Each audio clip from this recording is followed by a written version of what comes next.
શ્રી રામ જય રામ જય જય રામ. કાંતિભાઈ રસોયા બધાયલા છે. માધુબા હર હર મહાદેવ, હર હર મહાદેવ, હર હર મહાદેવ. રાતે નિંદરા મહે દિવસ હરિતા હરે ભજવા શ્રી ભગવાન રાધે રાધે.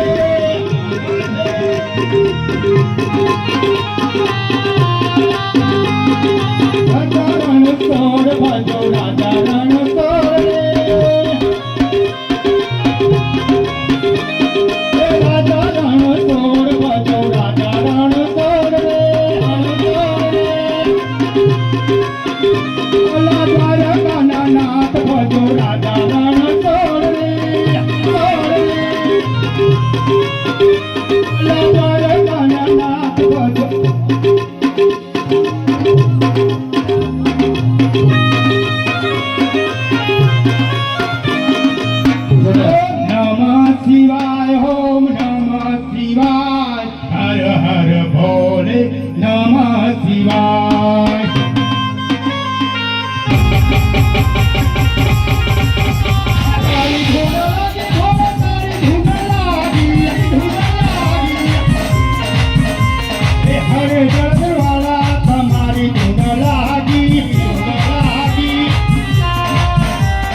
કાંતિભાઈ રસોયા એમના તરફથી, કારણ કે જેને મહાદેવજી ઉપર અપાર વિશ્વાસ છે, જડેશ્વર દાદા ઉપર જેને અપાર વિશ્વાસ છે, ત્યારે કાંતિભાઈ બધાયલા છે ત્યારે 2 મિનિટ જડેશ્વર દાદાને યાદ કરવા હોય.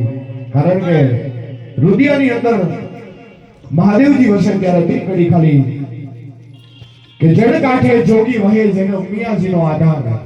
મહાદેવજી વાને ત્યારે કેવું હોય ત્યારે કે જડ કાંઠે જોગી વહે જેને ઉમિયાજીનો આધાર. મહાદેવજીએ અમને મોટા કર્યા, દેવના ડાગ ડબર વગાડવા સાહેબ ઈ મહાદેવજી છે, ઈ ભોળિયોનાથ છે, ઈ જડેશ્વર દાદા છે. તો આપણે બધાય સાથે મળી અને જેના પાદરની અંદર આપણે સૌ કોઈ બેઠા છીએ અને જડેશ્વર દાદા તો યા સુધી કહેતા હોય. કારણ કે જડેશ્વર મહાદેવજીના સાનિધ્યની અંદર અમે 2 કથા કહી દીધી ને દાદાએ પરચા પૂર્યા હતા અને સુજનપર ગામ ત્યારે ઉપસ્થિત હતું એટલે મને ખબર છે અને કથાની અંદર હું પણ હતો. કારણ કે જડેશ્વર દાદા તો યા સુધી કહેતા હોય કે કદાચ કોઈ સંકટ સમય આવે અને દીકરીનું સાહેબ આહુણું પડે અને જો આહુણાનો હિસાબ લેવા જડેશ્વર દાદાનો પહોંચી જાય તો જડેશ્વર મહાદેવનો કહેવાય.